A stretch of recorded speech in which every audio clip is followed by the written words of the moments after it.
capítulo anterior, estudamos sobre a cultura africana e os animais. E hoje vamos estudar o nosso segundo capítulo, como a importante linguagem artística, que é a música, cantar e encantar. Cantar é uma das formas mais antigas e espontâneas de expressar aquilo que pensamos e sentimos em relação a tudo que está em nossa volta. Agora, vamos conferir o nosso assunto. Vamos lá, turma? Oi, turma! Hoje vamos começar o nosso segundo capítulo. Abra teu livro na página 36 a 45. Vamos lá? Nosso assunto de hoje é cantar e encantar. Quem gosta de cantar? Em que momento vocês costumam fazer isso? Você já reparou na voz de quem canta? Provoca sensações nos ouvintes? Cantar é uma das formas espontâneas e mais antigas de expressar aquilo que sentimos. E como todos sabemos, é uma forma de encantar. Podemos cantar de diversas maneiras. Podemos cantar sozinhos, podemos cantar acompanhado, podemos cantar com o som de instrumentos musicais e também até em cena teatral. A voz do canto, as propriedades da voz. Você já se deu conta de que para cantar só precisamos de um instrumento, de que esse instrumento é a nossa própria voz? A voz humana, com todo o som, tem característica particular de timbre, altura, intensidade e duração, que distingue de outras. No entanto, há alguns exercícios que podemos aprender a controlar o aparelho fonador e modificador da voz. Vocês sabem qual é esse aparelho? Esse aparelho é chamado fonador. É o conjunto de órgãos do corpo humano, entre eles pulmão, traqueia, laringe, boca, nariz, que é responsável também pela emissão da voz. Agora, preste atenção no vídeo a seguir do tio Carlos.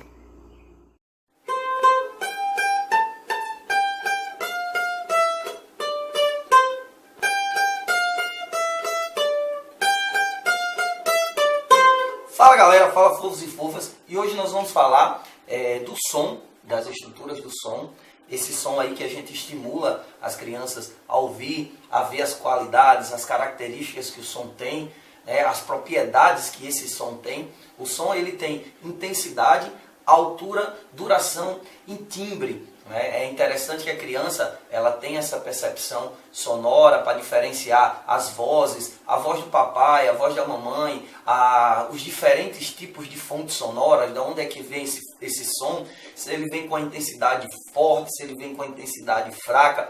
Então nós vamos falar um pouco disso hoje. Então vamos começar pela intensidade, do forte, do fraco. Geralmente, quando a criança é muito pequena, você vai trabalhar sons muito graves, como um som de um animal grande se aproximando, chegando ou correndo, um animal muito pesado. Um som muito grave, geralmente a criança quando é muito pequena, ela tende a se assustar, né? Então se você trabalha um som grave, muito forte, numa intensidade com uma força muito grande, então ela tende a ficar assustada. Então a intensidade ela quer dizer respeito a força que você coloca no instrumento, se é forte, se é fraco, né? Então, se eu toco muito fraquinho o tambor, ou muito forte, que sensação esse som vai nos provocar, né? Então, você vê muito nas músicas executadas por orquestras, tem determinadas passagens da orquestra que os sons eles têm uma intensidade mais forte. E a altura do som é a capacidade que o som tem de ser grave e de ser agudo. Vamos pegar agora como exemplo um pandeiro para diferenciar. Ou outro tambor, que é um alfaia, para diferenciar esse som. Ou até mesmo um bongô. Então, a diferença do grave que é o tambor, para o bongô, que é agudo, é enorme. Assim também nos instrumentos de percussão ocorre nos instrumentos de corda, por exemplo. O cavaquinho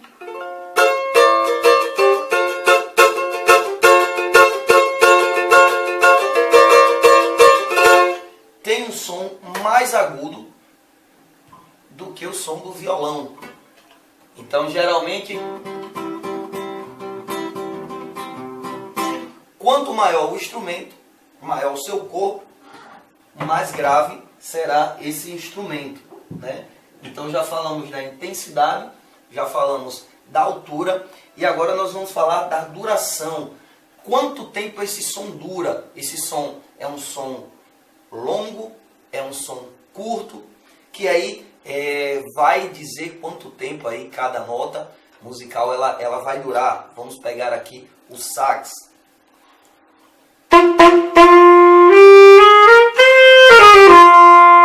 Então eu posso ter notas longas,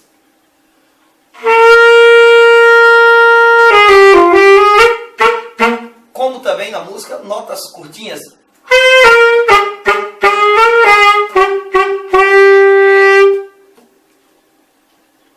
E também o timbre, a diferença de timbre, a diferença da voz do instrumento. Que som esse instrumento tem? O que diferencia uma flauta transversal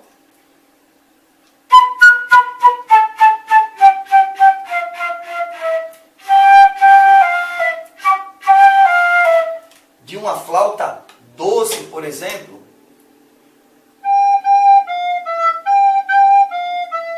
Então, dentro da própria, dos próprios instrumentos de sopros, da mesma família, vamos dizer assim, flauta, aqui é uma flauta de êmbolo, aqui é uma flauta doce, ele também tem a variação sonora, né? Essa flauta de êmbolo, por exemplo, eu fiz um vídeo de como você pode construir, eu vou deixar aqui no finalzinho do vídeo, e para você clicar, dar uma olhada, que você pode trabalhar todas essas estruturas que nós falamos agora, apenas com a flauta de êmbolo. A altura sonora, grave, agudo, pode ser forte, como pode ser fraco, pode ser duradouro, ou também pode ser um som curtinho.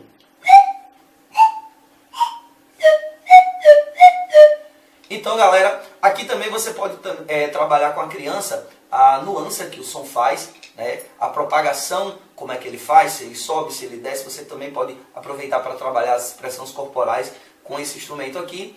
Essa é a dica de hoje. Vamos ficar por aqui. Não se esqueça de se inscrever no canal logo aqui no final do vídeo. Valeu, galera. Até a próxima. Então, turma, gostaram do vídeo? Aprenderam sobre as propriedades do som? Agora nós vamos aprender sobre o canto e o ritual.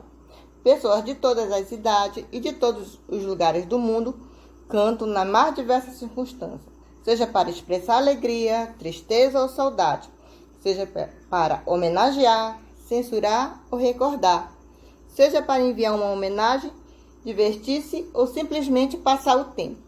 A maneira como canto e as razões que as levam a cantar geralmente têm relação com suas tradições, suas crenças e o seu modo de viver. Ou seja, cantar é uma das maneiras de expressar sua cultura. Entre os indígenas, isso não é diferente. É por meio do canto, da música e da dança, entre outras manifestações, que mais de 200 povos mantêm vivas suas tradições culturais no território brasileiro. Assim, o canto é uma das formas pelas quais os pataxós, munduruku, bororô, calapalo, baraçano, yanomami, chavante, guarani, carajá, xarô, terena e ticuna, entre tantos outros povos indígenas, realizam seus rituais, saúda a natureza, honra seus ancestrais, expressa o sentimento, perpetua o ensinamento a festejar a vida. Especialmente, os rituais religiosos podem notar a extrema importância do canto. O povo guarani, para mencionar apenas um exemplo, acredita que na vida na terra depende de sua dança e do seu canto. Agora, Assista a reportagem do povo Guarani. Mas antes de pedir mais uma música das antigas para eles, eu vou convidar vocês, hoje, no Dia do Índio, para mergulharem junto com a gente na cultura Guarani Kaiowá. Pelo caminho de Terra Vermelha, a colorida roupa dos indígenas da comunidade Jaguapiru, em Dourados, chama atenção. Com 3.539 hectares, população média de 15 mil pessoas, vamos conhecer melhor os costumes da etnia Guarani Kaiowá.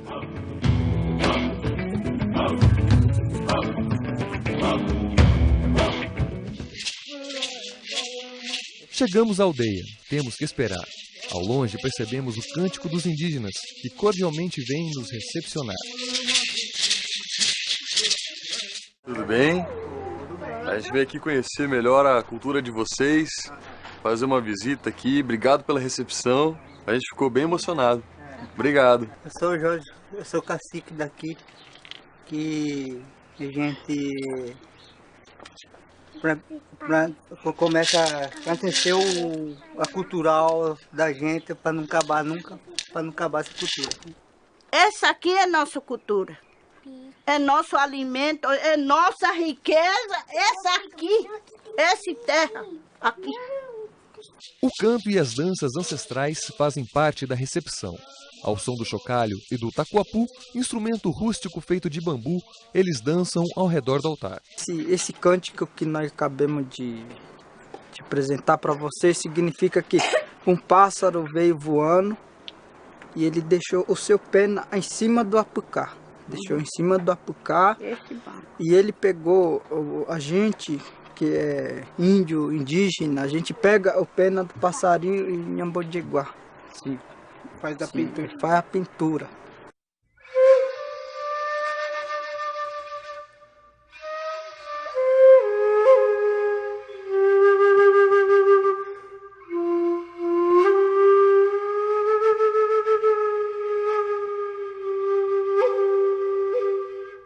Com licença, Yanderu Jorge. Esse aqui é o altar que presencia todas essas cerimônias religiosas e espirituais. Gostaria de saber o significado de cada elemento. Aqui tem um chocalho, tem essas cruzes, tem esse arco.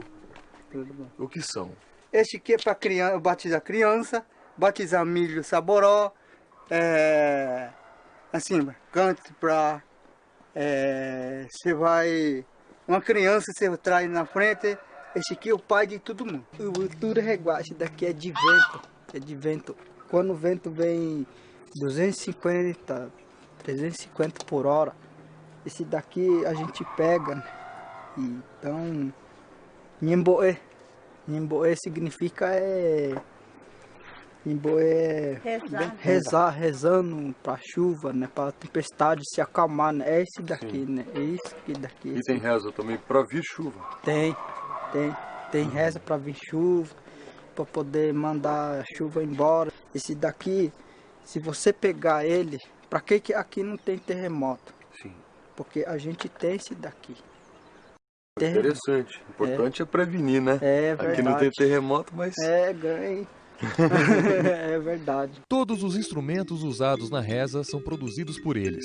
O arco, o chocalho, os adornos são feitos com matérias-primas naturais e ganham outro nome na aldeia. Vamos fazer um pouco de aula de Guarani. Esse aqui é um gurapá. É gurapá. O cocá, no caso? É... Qual que é o nome do gurapá? Dieguacá. Dieguacá. Dieguacá. Dieguacá. É o cocá. Em Guarani. Sempre o Kaiowá, ele tem dito que a língua nós não devemos perder, porque é através da língua que se expressa o cântico, a reza, a cultura, o nhanderecô, como é dito na nossa comunidade Kaiowá. Daqui a pouco tem mais sobre as tradições Guarani Kaiowá. Não saia daí. Então, turma, gostaram do vídeo? Conheceram mais um pouco da cultura Guarani? Agora vamos apresentar alguns instrumentos. O chocalho. O chocalho é um instrumento de percussão feito de cabaça ou palha ou sementes, conchas, contas ou grãos no seu interior. O som se parece com o chocalhar do rabo de uma cobra cascavel. O pau de chuva é instrumento de percussão que lembra o chocalho, com a diferença de que o pau de chuva, a madeira é perfurada e outras madeirinhas que atravessam seu diâmetro. Quando viramos, as sementes e os grãos e as contas que estão dentro dele batem nas madeirinhas, produzindo um som muito característico. O tambor. O tambor é um instrumento de percussão. Ele é feito de madeira, cabaça, borracha e pele. O som se parece com grandes gotas de chuva caindo em folha larga de palmeira. Flauta e o apito. Feitos de madeira, a flauta e o apito são instrumentos de sopro que executam uma variedade de sons que pode ir do suave assobio do vento até o estridente canto dos grandes pássaros. O zunido, outro instrumento de percussão, que é feito de madeira e cujo som se parece com as das folhas revirando-se com um vento forte. Como se acha esse som? Então, turma, agora que vocês conheceram a cultura indígena do povo Guarani e conheceram alguns instrumentos musicais indígenas, a nossa atividade de hoje é para casa e vocês vão fazer um instrumento musical indígena com sucata. Pode ser garrafa PET, pedra, EVA, cola, com o que vocês tiverem em casa. Assim que vocês produzirem esse material, vocês podem estar enviando para mim, professora Irinei, e como também para a professora Ieda, do turno matutino. E até a próxima aula.